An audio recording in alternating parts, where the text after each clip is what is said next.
Cold open, the betrayal. Your brain is running on corrupted software. It was installed by evolution for a world that no longer exists. Its core programming is flawed. It misfires, sending panic signals for emails. It feeds on distraction. It hijacks your focus for cheap dopamine. You are not broken. You are just running the wrong operating system. And 2,000 years ago, a group of philosophers, a Roman emperor, a former slave, and a playwright, cracked the code. They discovered a manual for the human mind, and for the first time, modern neuroscience can prove it. This isn't philosophy. This is a system upgrade. This is the Stoic protocol. The flaw in the code, your hijacked brain. To understand the fix, you need to see the bug. Deep in your temporal lobe is an almond-shaped cluster of neurons called the amygdala. Think of it as your biological alarm system. It's ancient, it's fast, and it's stupid. When your boss sends a terse email, your amygdala can't tell the difference between that and a saber-toothed tiger. It triggers the same cascade: cortisol, adrenaline, fight or flight. Your prefrontal cortex, the CEO of your brain, responsible for rational thought, gets shut down. You've been hijacked. The Stoics didn't have fMRI machines, but they identified this hijacking with terrifying precision. They called these initial, raw impulses prolipsae, automatic, often false impressions.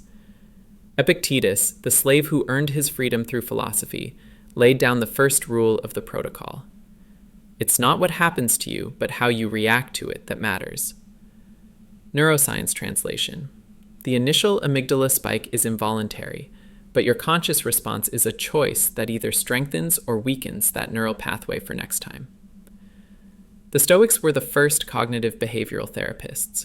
They found the gap between stimulus and response, and they built their fortress there. The 3 protocols for neural rewiring.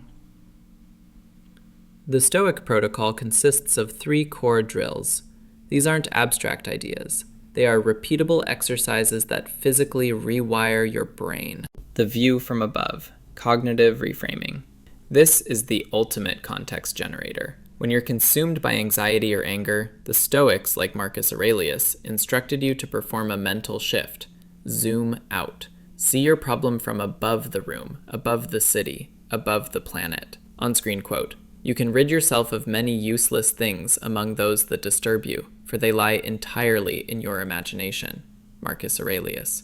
Why it works, the science. This act of purposeful perspective taking is a frontal lobe workout. It forcibly engages your dorsolateral prefrontal cortex, the region responsible for cognitive control and shifting attention. It literally pulls neural resources away from the emotional amygdala, downgrading your crisis to a manageable event. It's a mental pan and zoom that changes everything. Negative visualization. Premeditatio malorum, the anti-fragility drill. This is the most misunderstood and most powerful tool. It is not pessimism. It is preemptive exposure therapy. The practice is to calmly and deliberately visualize potential losses or challenges, losing your job, a difficult conversation, a project failing. Why it works, the science. When you vividly imagine a negative outcome in a controlled, safe state, you are performing a dress rehearsal for your brain. You are firing the neurons in your prefrontal cortex and anterior cingulate cortex that are involved in problem solving and emotional regulation. When or if that event happens, the neural pathway is already built. Your brain recognizes the territory. It's no longer a shocking ambush. It's a scenario you've already navigated. This builds what Nassim Taleb called anti-fragility, the ability to gain from disorder. You don't just bounce back, you grow stronger. Dichotomy of control, the ultimate neural triage. This is the foundation. Epictetus said, "Some things are within our power, and some things are not." Your duty is to rigorously sort every single event, thought, and emotion into one of these 2 buckets. Why it works, the science. Anxiety is fundamentally a waste of cognitive resources on the uncontrollable. Every time you worry about the weather, the past, or another person's opinion, you are draining your prefrontal cortex's limited energy. The dichotomy of control is a neural triage system.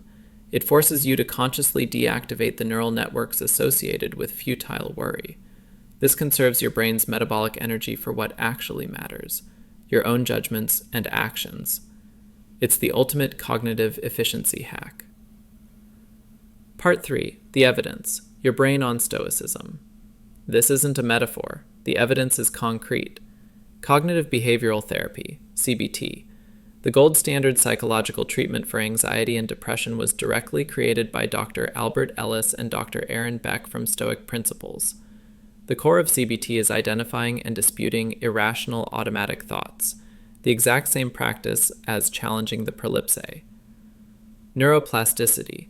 A 2021 study from King's College London on resilience training showed that practices akin to Stoic mindfulness increased gray matter density in the prefrontal cortex after just 8 weeks. You are literally sculpting a more robust brain. The stress response.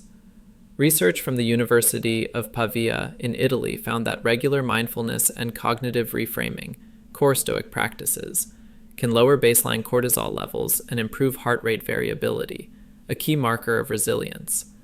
The Stoic protocol doesn't just change your mind. It changes the physical architecture and chemical balance of your brain. Conclusion. The invitation. For centuries, we thought the mind was a mysterious ghost in the machine. We now know the mind is the machine, and every thought, every judgment, is a chisel sculpting that machine. The Stoics provided the blueprint. They were the original biohackers, reverse engineering the human operating system long before we had the science to understand why it worked. You have a choice. You can continue running on the outdated, bug-ridden software of your primal brain, susceptible to every hijack and distraction. Or you can install the protocol. You can build a mind that is not a reactive slave to circumstance, but a disciplined, focused, and unbreakable force. The code is open source. It's waiting for you.